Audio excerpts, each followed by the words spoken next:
అందరికీ నమస్తే. నేను సైదే మామిడి ఎస్ మైక్ ఛానల్. సో ఈరోజు నేను ఆత్మకూరెస్ మండలం గట్టికల్లి గ్రామ పంచాయతీకి రావడం జరిగింది. ఇక్కడ ఈ యొక్క గట్టికల్ గ్రామ సర్పంచ్ గారు బయ్యా లింగయ్య యాదవ్ గారు మనతో పాటు ఉన్నారు. అడిగి తెలుసుకుందాము ఇక్కడ గట్టికల్లో వీరు సర్పంచ్గా పదవి బాధ్యతలు చేపట్టిన తర్వాత, అదేవిధంగా ఈ తెలంగాణ రాష్ట్ర ప్రభుత్వం 99 రోజుల కార్యక్రమం కూడా నిర్వహించడం జరిగింది. ఈ ఊళ్ళో ఎలాంటి వీళ్ళు సర్పంచ్గా గెలుపొందిన కాంచని ఇప్పటి వరకు ఎలాంటి సమస్యల మీద ఫోకస్ పెట్టారు, ఏ సమస్యలు మీద దృష్టి పెట్టి పరిష్కరించారో అడిగి తెలుసుకునే ప్రయత్నం చేద్దాం. అన్న నమస్తే. నమస్తే. సో అన్న, ఫస్ట్ అన్న లింగన, మీకు రాజకీయం చేయాలని ఎందుకు వచ్చింది ఆలోచన? జనరల్ గా ఎందుకు వచ్చిందంటే, సరే ఏదో ఒకటి చేస్తున్నాం కదా, ఒక పార్టీ చేస్తున్నాం, సర్పంచ్ గా పోటీ చేద్దాం అనే ఆలోచన వచ్చి ఆలోచనతో సర్పంచ్ గా నామినేషన్ వేయడం జరిగింది. దాంతో నేను పోటీలో బరిలో దిగిన. దానికి మా మిత్రపక్షాలు సహకరించారు. టిఆర్ఎస్, సిపిఎం, బీజేపీ పార్టీ ద్వారా నామినేషన్ వేసిన. దానికి వాళ్ళు కూడా సహకరించారు.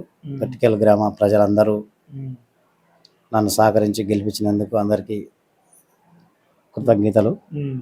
గ్రామ పెద్దలకు, చిన్నలకు, నా తోటి పాలకవర్గం వార్డు మెంబర్లకు, ఉప సర్పంచ్ గారికి అందరికీ ధన్యవాదాలు.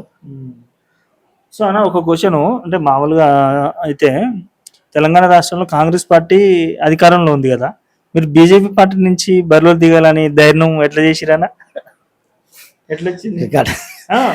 చేస్తున్నాం, ఏదో పార్టీ చేస్తున్నాం, బీజేపీ పార్టీ చేస్తున్నాం. ఒకసారి సర్పంచ్ పోటీ చేసి చూద్దాం. సరే ఏజీ చేయాలిగా, సర్పంచ్ చేస్తాం.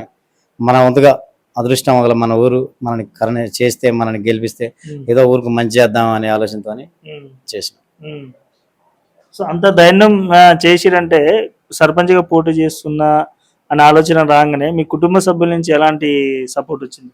మా కుటుంబ సభ్యుల నుంచి కూడా మంచి సపోర్టే వచ్చింది.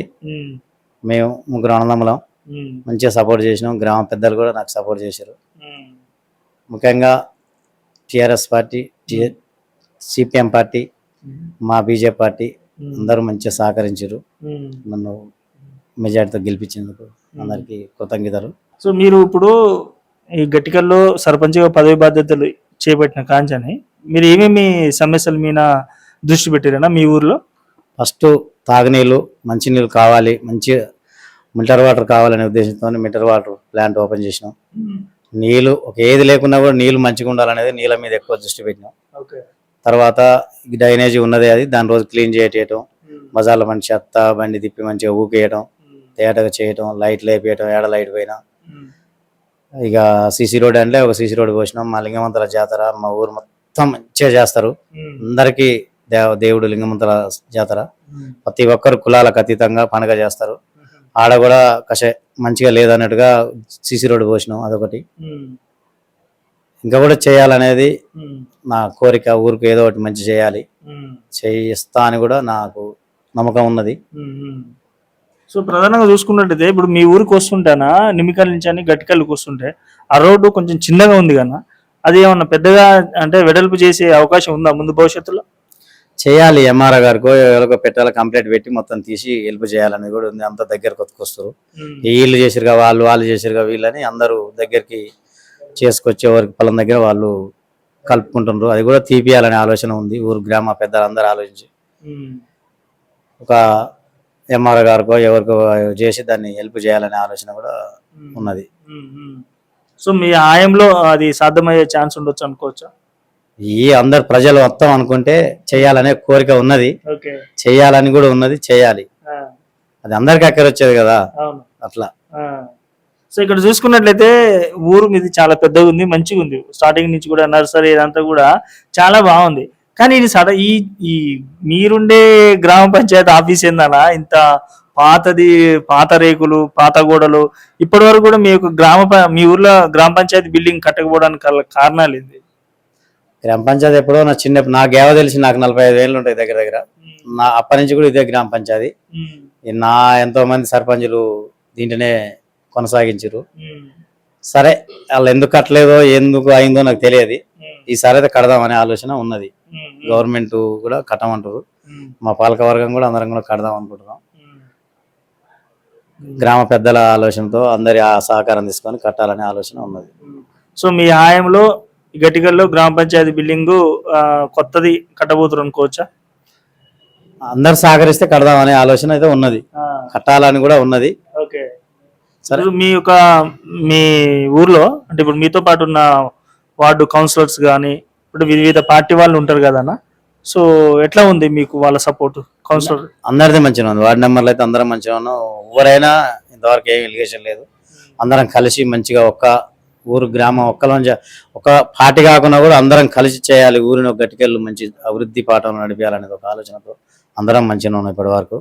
సర్పంచ్ కానీ ఉప సర్పంచ్ కానీ వార్డు నెంబర్లు కానీ ప్రతి వార్డు నెంబర్లు ఎవరైనా ఎవరు కూడా ఎలిగేషన్ అనేది మంచి కూడే ఉన్నాం. నాయకులలో కూడా ఏం లేదు ఇంతవరకు, ఇప్పటివరకు అయితే మంచిగా ఉన్నాం, అందరు సహకరిస్తున్నారు. ఇంతవరకు ఎవరు కూడా ఎలిగేషన్ ఏం లేదు. సో జనరల్ గా అంటారు రాష్ట్రంలో కాంగ్రెస్ పార్టీ అధికారంలో ఉంది కదా, చాలా మంది అంటారు కాంగ్రెస్ పార్టీ నుంచి గెలిచిన సర్పంచ్లకే బిల్లు కానీ పనులు కానీ తొందరలో అవుతాయి అని అంటారు. సో మీరు చూసుకున్నట్టయితే ఇక్కడ మిత్రపక్షాన BJP party, BRS party, CPM party నుంచి గెలిచారు కదా, సో మీరు అలాంటి ఇబ్బందులు సమస్యలు ఎదుర్కొంటున్నారు అన్న? అంటే కాంగ్రెస్ సర్పంచ్లు గెలిచిన కూడా సీసీ రోడ్లు ఇచ్చారు, 10 లక్షలు 20 లక్షల వరకు ఇచ్చారు. మాకైతే ఏది ఇవ్వలేదు, ఎలాంటిది ఏది లేదు.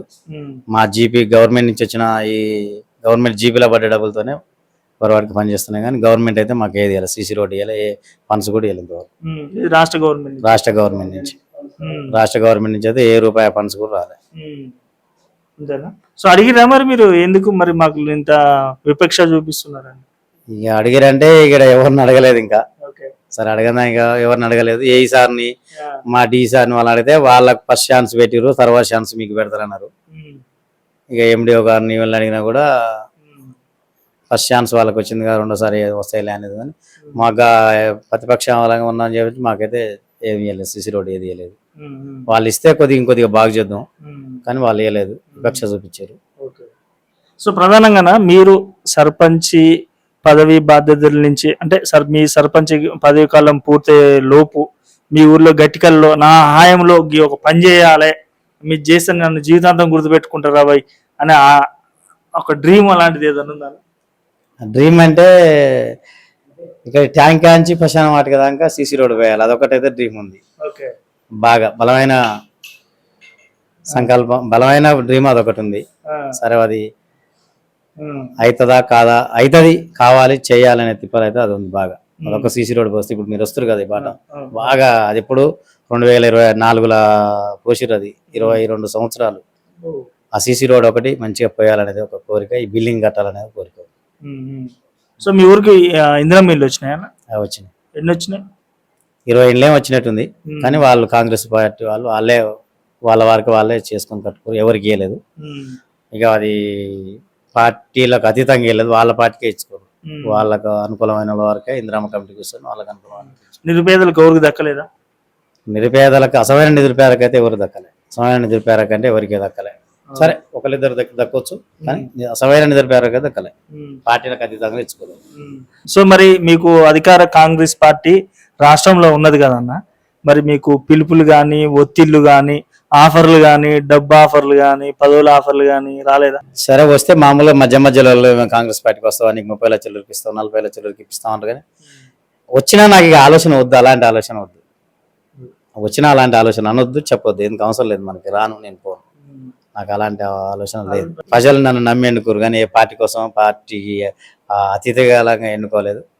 అలాంటిది చేస్తే ప్రజలు నమ్మరు, అలాంటి ఆలోచన నాకు లేదు. సో లాస్ట్ అండ్ ఫైనల్ గా ముందు భవిష్యత్తులో యువత అంటే రాజకీయాల్లో వచ్చేటోళ్లకు మీ యొక్క అనుభవం ప్రకారం మీరు ఇచ్చే సలహా ఏంటంటే? రాజకీయాల్లో యువతలు చేయొచ్చు, కానీ క్రమశిక్షణతో చేయాలి. పార్టీ చేస్తే క్రమశిక్షణతో చేయాలి, కానీ ఎట్లాగా అధికారం ఉందన్న చాలా అతిక్రమించి అలాంటి చిచ్చువేరు గొడవలు చిచ్చువేరు అల్లర్లకు పాల్పడదు. అట్లా చేస్తే రాజకీయం ఎవరైనా చేయొచ్చు, మంచిగా ఉంటుంది. సో మీరు గట్టికల్ గ్రామం నుంచి యువత ఉన్నారు కదా, యువత కాంచి మీకు ఎట్లాంటి సపోర్ట్ ఉన్నారు? యువత కాంచి మంచి సపోర్టే ఉంది. సో వాళ్ళు ఏమైనా సలహాలు సూచనలు ఇస్తే మీరు తీసుకుంటారు? ఎవరు ఇచ్చినా, చిన్న పిల్లగాడు ఇచ్చినా, పెద్దోళ్ళు ఇచ్చినా, ఎవరు ఏ సలహా ఇచ్చినా మన దృష్టి తీసి మన కాడికి వస్తే దాన్ని ఆలోచించి చేయాలన్నా చేయొద్దా అనేది ఆలోచిస్తాను. సో ఓకే అన్న, థ్యాంక్ యూ. నిజంగా మీరు చాలా మంచి మంచి విషయాలు చెప్పారు. లాస్ట్ అండ్ ఫైనల్గా యువతకు మంచి మెసేజ్ ఇచ్చారు. క్రమశిక్షణతో కూడిన రాజకీయం చేయాలనేది నిజంగా చాలా మంచి బలమైన మాట అది. సో మీ హాయంలో గట్టిగల్లి గ్రామం మంచిగా అభివృద్ధి చెందాలని మనస్ఫూర్తి కోరుకుంటున్నానా.